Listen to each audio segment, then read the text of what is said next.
mungkin bisa diceritakan sedikit mengenai latar belakang atau profil singkat itu, mulai dari pendidikan, apa yang memotivasi ibu terjun ke dunia pendidikan di usia dan lingkungan Muhammad. Iya. Sebenarnya saya itu lulusan S1 bahasa Jerman dulunya. Terus kemudian waktu itu saya pernah mengajar di suatu sekolah sebelumnya, di SD seperti itu. Kemudian saya mendengar kabar bahwa di TK Mujahidin itu kebetulan ada formasi guru, kan dibutuhkan guru, dan saya mencoba untuk kita diterima.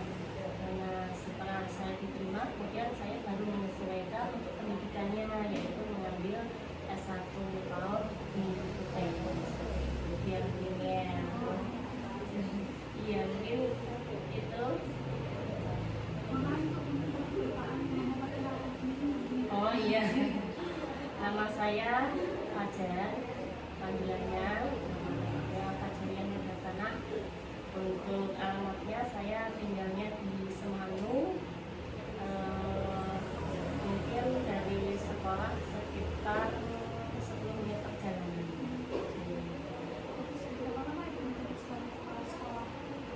Kalau dari saya sendiri itu kebetulan diamanahi sebagai kepala sekolah itu dari tahun 2016.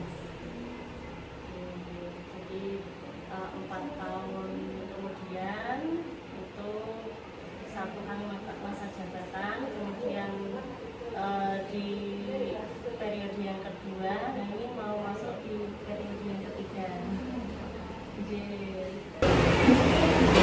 Bagaimana awal mula perjalanan kalian berdakwah di sekolah mengaji? Yang pertama itu memang seperti saya sampaikan di depan tadi ya, saya mencoba-coba untuk mencoba untuk mencari pengalaman di TK Mujahidin dan bisa berdakwah, terutama untuk memberikan fondasi untuk anak-anak usia dini seperti itu. Sampai menjabat di sini, perubahan atau pencapaian apa yang kalian bersyukuri terjadi di sekolah ini, dan tantangan apa yang dihadapi saat memulai perjuangan di sekolah ini? Iya, kalau perubahan mungkin dari anak-anak itu semakin kesini semakin banyak yang berprestasi. Jadi kita mencoba untuk mengikuti berbagai event, dan itu alhamdulillah banyak sekali anak-anak yang mendapatkan prestasi dari berbagai event perlombaan yang kita ikuti. Untuk tantangannya mungkin karena di sini ini merupakan lembaga yang mungkin termasuk mendapat kepercayaan dari masyarakat, terutama di Gunung Kidul, yang mana wali muridnya maupun muridnya itu berasal dari berbagai daerah, sehingga banyak sekali keragaman dan mungkin sikap wali murid yang tergolong kritis seperti itu. Jadi menuntut kami untuk selalu mempunyai inovasi dan bisa memenuhi tuntutan mereka. Selama ibu mengabdi di sini, apa saja yang Iya, karena di sini itu kami ber-17 itu tentu saja suka dukanya mempunyai banyak keluarga di sini, kemudian bisa saling sharing, bisa saling berbagi dengan teman-teman guru yang lain. Dan dukanya mungkin karena ber-17 itu kami semua mempunyai karakter yang berbeda-beda, yaitu kami harus utamanya sebagai yang harus pandai-pandai menyikapi karakter mereka masing-masing, karena untuk menyatukan karakter yang 17 yang berbeda-beda itu lumayan susah juga. Menurut Ibu, apa keunikan atau keunggulan TK Al-Mujahidin Wonosari dalam membentuk karakter Islami pada anak-anak sejak dini?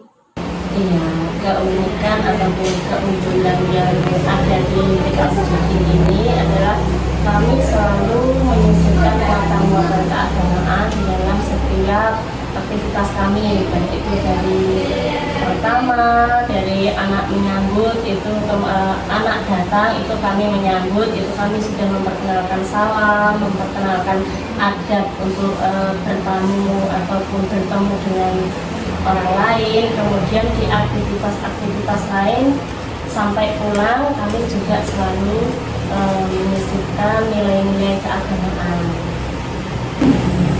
Sebagai penggerak amal usaha Muhammadiyah, bagaimana Ibu menyeimbangkan peran sebagai pendidik sekaligus pada Muhammadiyah?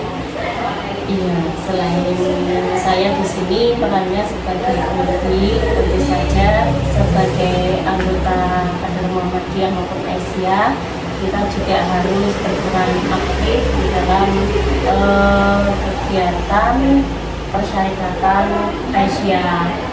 Kemudian misalkan di desa-desa ataupun di organisasi-organisasi yang ada seperti IGABA, kalau di lingkup sekolah ada IGABA dan sebagainya, kita juga berperan aktif di dalam organisasi tersebut.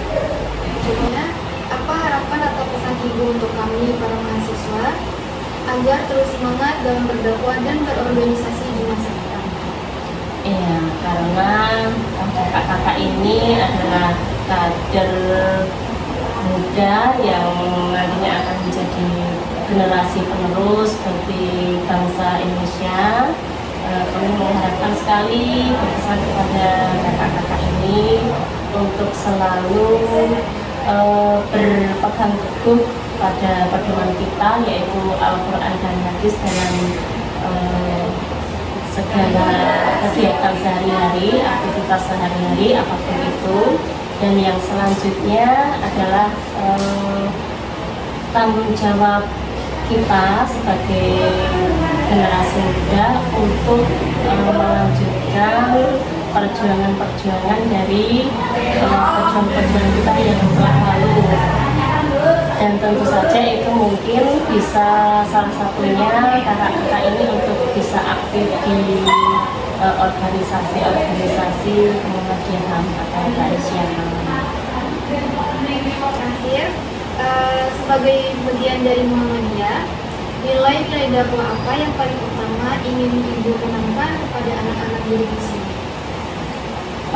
Untuk nilai-nilai yang kami ingin sekali anak-anak bisa terapkan dan kehidupan sehari-hari adalah pegangan Al-Quran dan Hadis yang selalu harus mereka pegang, mereka ingat di dalam setiap langkah mereka.